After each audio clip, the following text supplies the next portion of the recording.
मैं आपसे ये वादा करती हूँ पंजाब के अवाम से कि जो भी आपका लॉस हुआ है, चाहे वो किसी का जानी नुकसान है, चाहे वो किसी की इंफ्रास्ट्रक्चर का लॉस है, या वो उसके जो लाइफ स्टॉक का लॉस है, या वो उसके जो क्रॉप्स हैं, फसलों का नुकसान है, पंजाब हुकूमत इंशाअल्लाह ताला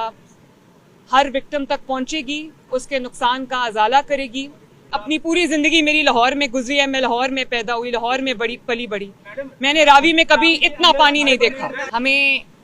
सियासत से बालातर होकर मुल्क की मफाद में अब कुछ फैसले कर लेने चाहिए, क्योंकि ये लोगों की जिंदगियों का सवाल है।